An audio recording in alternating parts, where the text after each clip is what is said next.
ಈ ಏನು ಕಬ್ಬಿನ ಗದ್ದೆಯಲ್ಲಿ ಕಬ್ಬು ಕಟಾವು ಮಾಡ್ಲಿಕ್ಕೆ ಹೋಗ್ತಾ ಇದ್ರು ಡೇ ಟೈಮ್ ಅಲ್ಲಿ.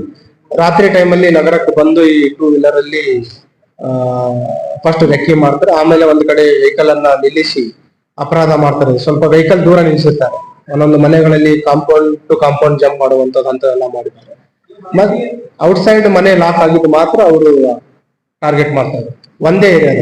ಅವರು ಒಂದ್ಸಲ ಅದು ಕೆಲವು ಸಲ ನೀವು ನೋಡಿದ್ರೆ ಎಷ್ಟೆಷ್ಟು ಅಮೌಂಟ್ ಅವರಿಗೆ ಸಿಕ್ಕಿದೆ. ಒಂದೊಂದು ಕೇಸ್ ಅಲ್ಲಿ 20 ಗ್ರಾಮ್ ಗೋಲ್ಡ್ ಸಿಕ್ಕಿದೆ, ಇನ್ನೊಂದರಲ್ಲಿ 60 ಗ್ರಾಮ್ ಸಿಕ್ಕಿದೆ, ಕೆಲವರಲ್ಲಿ 12 ಗ್ರಾಮ್ ಸಿಕ್ಕಿದೆ. ಒಂದೊಂದ್ಸಲ ಅಪರಾಧ ಮಾಡಿದಾಗ ಅವ್ರು ಏನು ಜೀವನಾಂಶ ನಡೀತಾ ಇದೆ ಅವಾಗ ಅವರು ಈ ಕಡೆ ಬಂದಿಲ್ಲ. ಅವರು ಇದ್ರ ಮೊದಲು ಅವ್ರ ಮೇಲೆ ಅಪರಾಧಗಳು ಇರೋದು ನರೋಡದಲ್ಲಿದೆ, ನಿಂಬರ್ಗಾದಲ್ಲಿದೆ, ಮಾದನ್ ಇಪ್ಪರ್ಗ ಇದೆ, ಆಳಂದದಲ್ಲಿದೆ. ಇಲ್ಲಿ ಸೇಮ್ ಮೋಡಸ್ ಆಪರೇಂಡಿ ಇರುತ್ತೆ. ಏನು ಈಗ ಹೇಳಿದಾಗ ಆಫ್ಟರ್ 1 o'clock ಬರ್ತಿರ್ತಾರೆ. ಮತ್ತು ಏನು ಈಗ ನಾನು ಹೇಳಿದೆ, ಈ MB ನಗರ್ ಏರಿಯಾಗಳಲ್ಲಿ ರೆಸಿಡೆನ್ಷಿಯಲ್ ಏರಿಯಾ ಇದೆ, ಸ್ವಲ್ಪ ರೀಸೆಂಟ್ಲಿ ಬಿಲ್ಟ್ ಪಾಸ್ಟ್ ಮನೆಗಳಿದಾವೆ, ಸ್ಟ್ಯಾಂಡ್ ಅಲೋನ್ ಮನೆಗಳು, ಮತ್ತು ಅಲ್ಲಿ ಜನರ ಓಡಾಟನು ಕಡಿಮೆ ಇರುತ್ತೆ ಆಫ್ಟರ್ ಅಂತ ಏರಿಯಾವನ್ನ ಅವರು ಆಯ್ಕೆ ಮಾಡ್ತಾ ಇದ್ರು. ಮಾಡಿ ಒಂದ್ಸಲ ರೆಕ್ಕಿ ಮಾಡಿ ಲಾಕ್ ಡೌನ್ಸ್ ಐಡೆಂಟಿಫೈ ಮಾಡಿದಾಗ ಈ ದ್ವಿಚಕ್ರ ವಾಹನ ಒಂದು ಸ್ವಲ್ಪ ದೂರದಲ್ಲಿ ನಿಲ್ಲಿಸಿ ಆಮೇಲೆ ಬೈ ವಾಕ್ ಬಂದು ಅಪರಾಧ ಮಾಡಿ ಟೂ ವೀಲರ್ ಮೇಲೆ ಎಸ್ಕೇಪ್ ಆಗ್ತಾ ಇದೆ. ಒಂದು ಏಪ್ರಿಲ್ ಅಲ್ಲಿ ಆಗಿದೆ, ಕ್ರೈಮ್ ನಂಬರ್ 55/25. ಅದರಲ್ಲಿ 21 ಗ್ರಾಮ್ ಗೋಲ್ಡ್ ಆಗಿತ್ತು, ಇಂಟ್ಯಾಕ್ಟ್ ಅದು ರಿಕವರಿ ಮಾಡಿದ್ದಾರೆ. ಜೂನ್ ತಿಂಗಳಲ್ಲಿ ಆಗಿತ್ತು 84/25. ಇದರಲ್ಲಿ ನಮಗೆ ಲೀಡ್ ಸಿಕ್ಕಿತ್ತು. ಇದರಲ್ಲಿ ನಿಯರ್ಲಿ 35 ಗ್ರಾಮ್ ಅಷ್ಟು ಗೋಲ್ಡ್ ಆಗಿದೆ, ಅದರಲ್ಲಿ 20 ಗ್ರಾಮ್ ರಿಕವರಿ ಮಾಡಿದ್ದಾರೆ, 60% ರಿಕವರಿ ಆಗಿದೆ. ನಮಸ್ಕಾರ. ಈ ದಿವಸ MB ನಗರ ಪೊಲೀಸ್ ಸ್ಟೇಷನ್ ಇನ್ಸ್ಪೆಕ್ಟರ್ ಮತ್ತು ಅವರ ಟೀಮ್ ACP ನಾರ್ತ್ ಅವರ ಮಾರ್ಗದರ್ಶನದಲ್ಲಿ ಏನೋ ಒಂದು ಒಳ್ಳೆಯ ಪತ್ತೆ ಕಾರ್ಯ ಮಾಡಿದರೆ ಅದ್ರ ಬಗ್ಗೆ ನಮ್ಮ ಮುಂದೆ ಇಡ್ಲಿಕ್ಕೆ ಪತ್ರಿಕಾಗೋಷ್ಠಿಯನ್ನು ಕರೆದಿದ್ದೀವಿ. ಇವರ ಒಂದು ಕಾರ್ಯಾಚರಣೆಯಲ್ಲಿ 2 ಜನ ರೂಢಿಗತ ಏನು ಮನೆಗಳತನ ಅಪರಾಧಿಗಳಿದ್ದಾರೆ ಅವರನ್ನ ಬಂಧಿಸುವಲ್ಲಿ ಯಶಸ್ವಿಯಾಗಿದ್ದಾರೆ. ಇವರ ಬಂಧನದಿಂದ ನಿಯರ್ಲಿ 12 ಲಕ್ಷಕ್ಕಿಂತ ಹೆಚ್ಚು ಚಿನ್ನಾಭರಣಗಳನ್ನ ವಶಪಡಿಸಿಕೊಳ್ಳಲು ಯಶಸ್ವಿಯಾಗಿದ್ದಾರೆ ಮತ್ತು 1 ಲಕ್ಷಕ್ಕಿಂತ ಹೆಚ್ಚು ಏನು ಕಳ್ಳತನ ಮಾಡಿರುವ ಹಣವನ್ನು ಕೂಡ ವಶಪಡಿಸಿಕೊಂಡಿದ್ದಾರೆ. ಮತ್ತು ಕೃತ್ಯಕ್ಕೆ ಅವರೇನು ಬಳಸ್ತಾ ಇದ್ರು ಪಲ್ಸರ್ ಬೈಕ್, ಆ ಬೈಕ್ ಅನ್ನು ಕೂಡ ವಶಪಡಿಸಿಕೊಂಡಿದ್ದಾರೆ.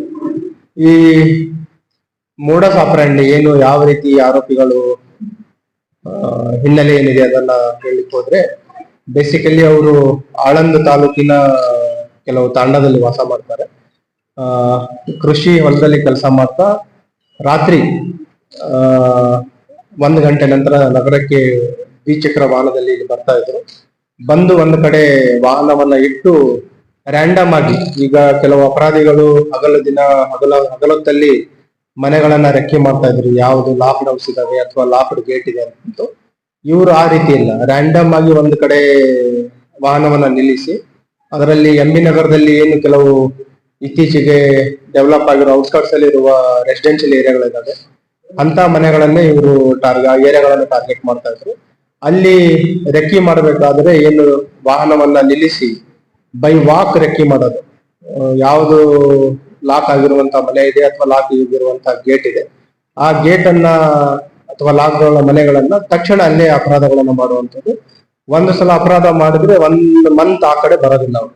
ಬೇಸಿಕಲಿ ಒಂದ್ಸಲ ಅಪರಾಧ ಮಾಡಿದ್ರೆ 1 ಮಂತ್ 2 ಮಂತ್ಸ್ ಏನವರು ಸಿಕ್ಕಿರುತ್ತೆ, ಅದರ ಮೇರೆಗೆ ಅವರು ನೆಕ್ಸ್ಟ್ ಆ ಕಡೆ ಬರ್ತಾ ಇರ್ಲಿಲ್ಲ. ಕಳೆದ ವರ್ಷ ಜೂನ್ ತಿಂಗಳಲ್ಲಿ ಒಂದು ಅಫೆನ್ಸ್ ಆಗಿತ್ತು 2025 ಜೂನ್ ಅಲ್ಲಿ. ಅದರಲ್ಲಿ ನಮಗೆ ಒಂದು CCTVಯ ಒಂದು ಲೀಡ್ ಅನ್ನು ಸಿಕ್ಕಿತ್ತು. ಅದ್ರ ಮೇಲ್ಗಡೆ ಮತ್ತು ಕೆಲವು ತಾಂತ್ರಿಕವಾಗಿ ದೊರೆತ ಸಾಕ್ಷಿಗಳ ಆಧಾರದ ಮೇರೆಗೆ ಆರೋಪಿಗಳನ್ನ ಬಂಧಿಸಲು ಯಶಸ್ವಿಯಾಗಿದ್ದಾರೆ.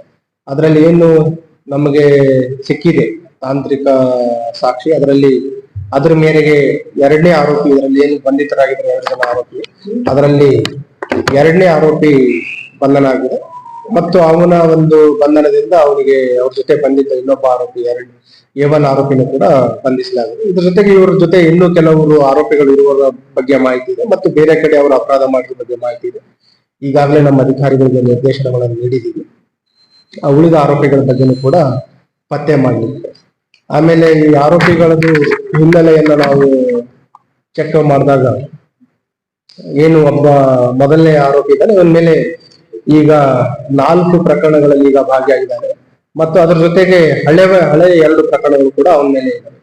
ಸೊ ಅದಲ್ಲದೆ ಎರಡನೇ ಆರೋಪಿ ಏನಿದ್ದಾನೆ ಅವನ ಮೇಲೆ ಹಳೆಯ 7 ಪ್ರಕರಣಗಳು ಅವನ ಮೇಲೆ ದಾಖಲಾಗಿದೆ ಮತ್ತು ಈಗ 4 ಪ್ರಕರಣಗಳಲ್ಲಿ ಭಾಗಿಯಾಗಿದ್ದಾನೆ. ಒಟ್ಟು 11 ಪ್ರಕರಣಗಳಲ್ಲಿ ಅವರು ಭಾಗಿಯಾಗಿದ್ದಾರೆ.